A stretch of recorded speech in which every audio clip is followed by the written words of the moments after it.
Честите хаварии во најголемиот домашен производител на струја се резултат на несоодветното одржување на постоечките капацитети, на отсуството на сериозни годишни ремонти со длабоки зафати, на немодернизацијата, но и на квалитетот на увезениот јаглен кој се користи, сметаат експертите. Тоа се сериозни проблеми кои што не се решаваат преку ден.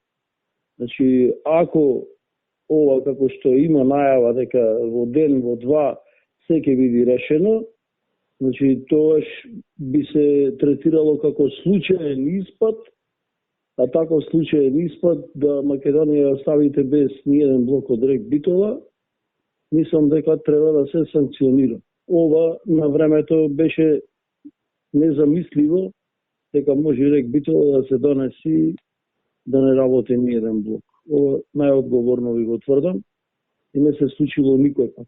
Одговорните луѓе кои работат таму и се дебело платени со народни пари, џабе се правдаат дека честото испаѓање на блоковите била очекувана нормална работа. Тоа не е точно, тоа се само изговори за недомајкинското работење. Децидене Мавровски. Не е нормално да испаѓа блоков, значи има дефект, има проблем. Дали е тоа пукање на цевки, дали е неквалитетна јаглен, дали како минатиот пат на третиот блок цел котел беше донесен во прашање, значи тоа се сериозни проблеми. Значи секој исклучување на РЕК Битола значи увоз на електрична енергија и покачување на цената. Не е тоа така едноставно како што некој сака да го прикаже. Инаку за вчерашниот тотален крах на РЕК Битола, од вчера попладне постројката повторно работи, ама пак со само еден блок. Дали и кога точно ќе бидат ставени во синхронизирана функција и останатите два блока, засега останува неизвестно. Вчера во 15 часот и 55 минути блок 2 е синхронизиран со системот. На блок 3 се санира оштетувањето на цевките и штом биде завршено и тој ќе биде ставен во функција.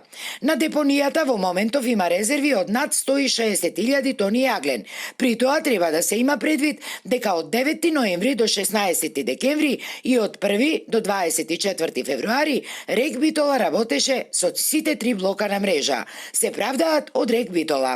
Во меѓувреме, од почетокот на годинава, цената на струјата повторно е зголемена, а воведена е и нова ставка, пристап до мрежа, како и така наречениот данок на луксус.